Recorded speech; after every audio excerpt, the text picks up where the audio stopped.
Hey guys, this is PODFIC, and today we're going to be reading There Is Just One Thing I Need by G. of Thorns. The summary is, when Alfred asks if Kyle is coming for Christmas, Jason doesn't have the heart to tell him that they broke up. Luckily, Kyle agrees to help him keep up the lie.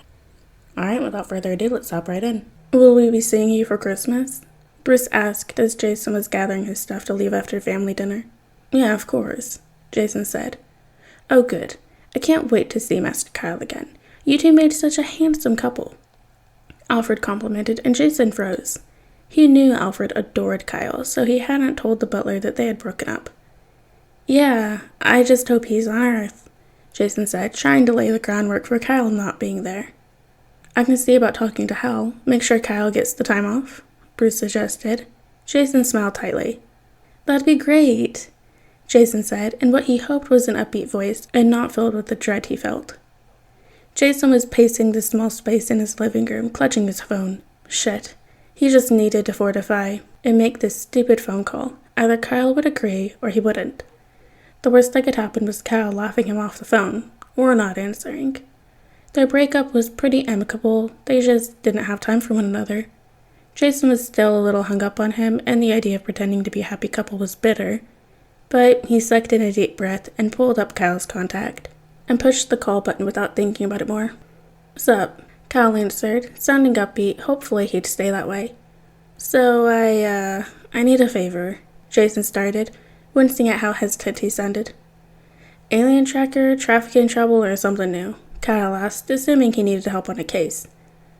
None of the above. Christmas trouble. You see, I might have not told Alfred we broke up yet, he said, then hurried to add, he just likes you so much, and he'll be devastated, and I couldn't.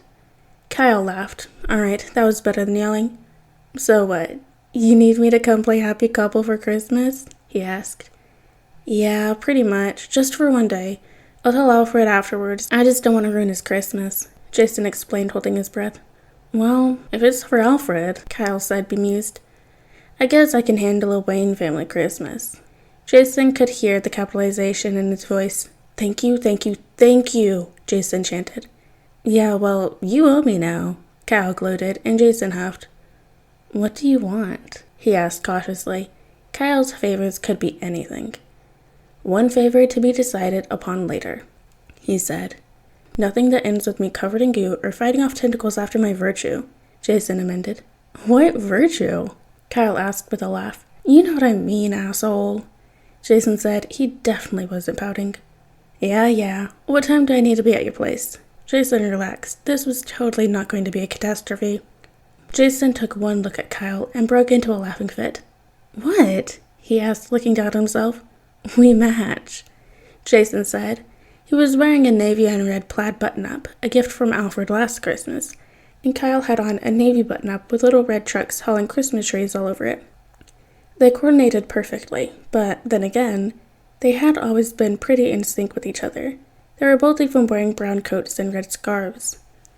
All the better to sell the story, I guess, Kyle said with a shrug. I guess.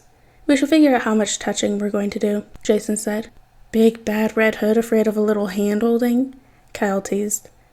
I don't want to make you uncomfortable, Jason responded, receiving a soft smile from Kyle in return. Just follow my lead, he said, then grabbed Jason's hand. Kyle had always been a big hand-holder.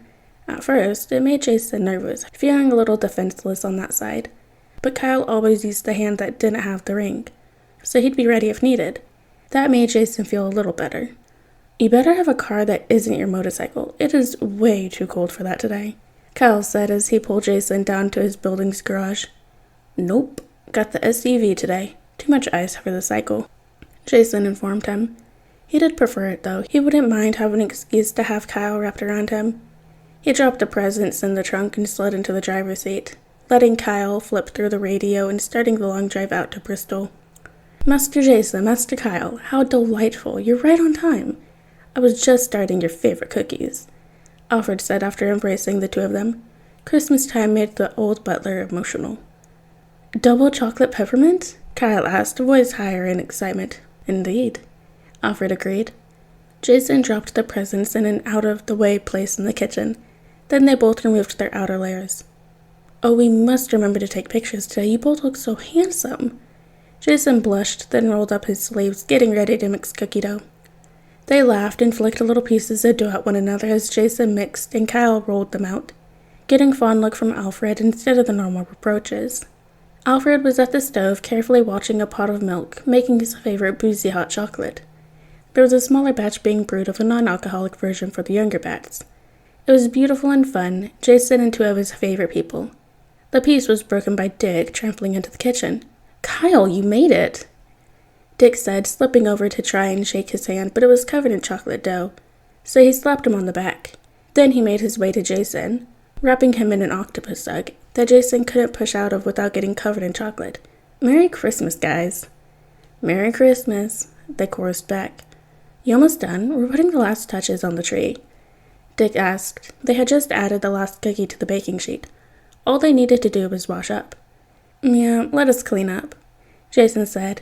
He washed his hands, then picked up the bags of presents and followed Dick to the family room where everyone was putting ornaments on the tree.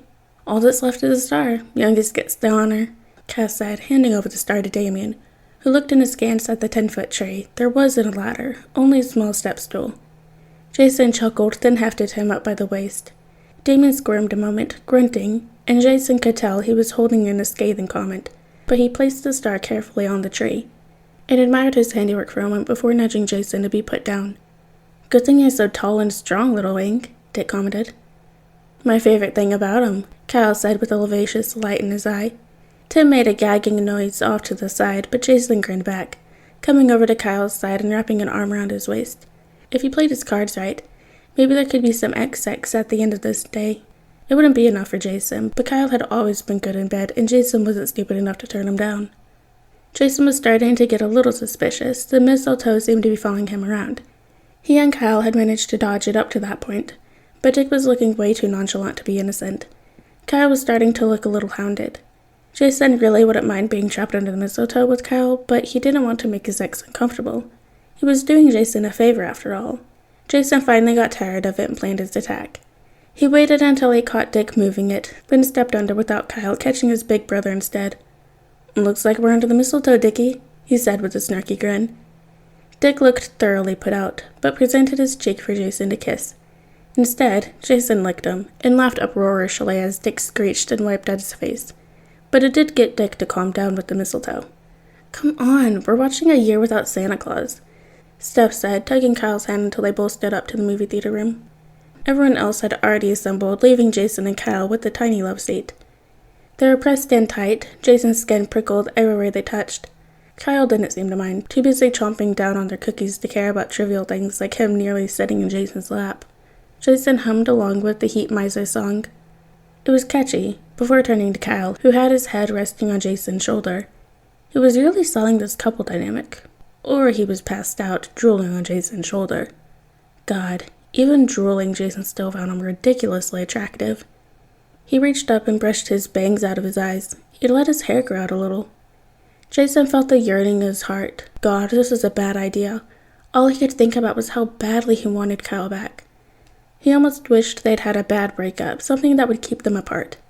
Instead, here he was, acting like a pillow for the man his heart still belonged to, but who didn't belong to him anymore. Jason ached. He didn't realize he'd been staring so long until Kyle's eyes fluttered open. They got their gazes and Kyle smiled up at him, looking for all the world like he had no place better to be. Jason had to bite his cheek and clench his hands to keep from dragging him into a kiss. "You're drooling," he said instead, making Kyle lift his head and wipe at his face in Jason's shirt. Sorry, babe," Kyle said sleepily, and a pang went through Jason's heart at the pet name. "You're right, you can go back to sleep if you want." So comfy," Kyle muttered before clunking his head back on Jason's shoulder and wrapping an arm around his waist. Yeah, Jason was screwed. Jason was rescued from Kyle's octopus hold a little later when dinner was finally served. Little did he know he was going from the frying pan to the fire. "So," Dick started. There was a glint in his eyes Jason didn't like. "Are there wedding bells in the future for you two?" Jason choked on his goose, and Kyle dropped his fork. "It's a little early for that, isn't it?" Kyle finally started out. "You've been together for what, a year and a half?" Tim butted in. "Year and 7 months," Jason corrected, It had actually been a year and 5 months, but Jason was accounting for them not being broken up. That doesn't seem too soon, Dick commented. No? Jason stumbled on his answer. Kyle grinned at him. Yeah, Jason's a little commitment phobic, he tells Jason's nosy siblings. Jason bristles a little. He wasn't the one afraid to commit. He coughed and glared at Kyle. Okay, maybe I am too, Kyle conceded. That was a little better. I call best man when you guys finally get around to tying the knot, Dick claimed. Best man is going to Roy. You can be a groomsman, Jason said without a thought. Maybe he'd planned this out a little too much. Kyle raised a brow. You already have that figured out? He asked. It's not a hard thing to decide. I only have one best friend, Jason said. Aw, I thought I was your best friend, Kyle joked with a fake pout. You two are so cute, Steph said from beside Kyle. They both blushed a little.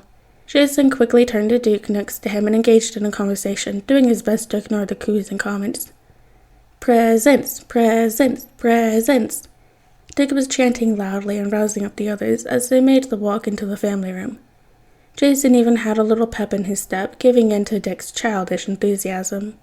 They all gathered around the tree. Duke was the gift elf this year, delivering everyone's presents. Kyle seemed surprised to have received anything. Jason had, of course, gotten him something, but so had Alfred, Bruce, and Dick. Jason had a nice pile, cookbooks from Alfred, a nice leather wallet from Tim, some clothing, some books. It was pretty standard. Then he got to a badly wrapped present in bright green. That one's mine, Kyle said, like Jason couldn't have guessed from the garish color. Jason unwrapped it carefully. It could be anything. Kyle had a weird sense of humor. There were 2 books. One, 20 poemas de amor y un canción de esperanza, or Pablo Neruda's 20 love poems and a song of despair in the original Spanish. It looked old. Is this an original printing? Jason asked, getting excited. Yeah, I found it in an old, decrepit little shop in Brooklyn. I don't think they knew what they had, Kyle admitted. Awesome, Jason breathed, beaming. The next book was illegible, but beautiful. He opened a gold and jewel-encrusted cover to expose delicate pages covered in intricate pictures, depicting an alien race. Got that one from Exelon 5. It's a children's book of, fables and stuff, Kyle explained.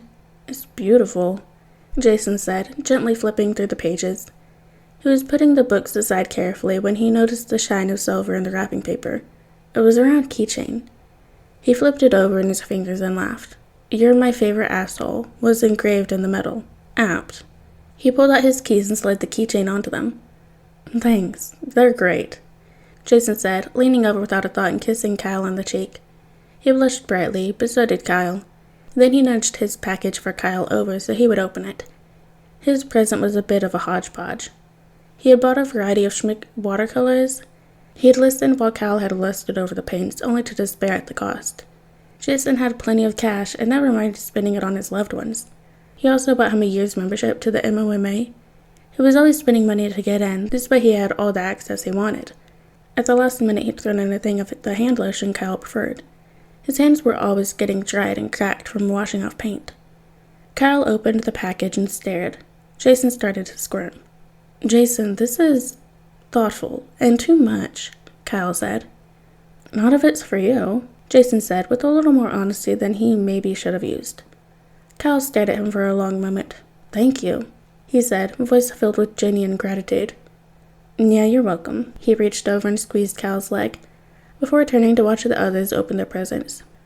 Okay, obviously we're going to get creamed by Cass, but I think we can take out the others, Jason told Kyle as they hunched down behind their little snow fort. They were indulged in a favorite bat pastime of the snowball fight. They had paired off, Dick and Damien, Tim and Steph, Duke and Cass, and Jason and Kyle. Kyle had been made to promise he wouldn't use his ring. Jason thought he was a fool for willingly giving up his best weapon. The bats would definitely be using all their best gadgets. Jason started assembling an army of snowballs and outlining their patterns of attack. One moment he was talking about Dick's weakness. The next, he had Kyle's tongue in his mouth. He grunted in confusion. Kyle, however, straddled his thighs and placed his mittened hands on either side of Jason's face and deepened the kiss. What? He asked in utter confusion when Kyle pulled away. Kyle pressed their foreheads together. "I'm so stupid in love with you," was all he said. "Same, but I thought that wasn't enough," Jason said. They had broken up for a reason. What that reason was, Jason couldn't remember. "It could be. It is," he said forcefully. "I love you. I don't care what we have to do to make things work. I want to be with you." "I mean, if you still want me." Kyle suddenly looked self-conscious. "How is that even a question? Of course I want you. I never stopped," Jason said, tugging him to another kiss. "Ha! Dick said you'd be too distracted. I should have learned to listen to his superior understanding of personal relationships," Damien shrieked. Then Jason and Kyle were being pelted with snowballs. The onslaught lasted forever. Where were they getting all this snow? Finally, Kyle waved a hand and put up a green barrier. Jason couldn't help but laugh at Damien's offended face. Kyle pressed one more kiss to his lips before nodding to this pile of snowballs beside him. "Let's get a little revenge," he said, and Jason grinned. What an awesome Christmas this turned out to be. Alright guys, and that is the end of There Is Just One Thing I Need by G of Thorns. I hope you guys liked it, and I'll see you next video.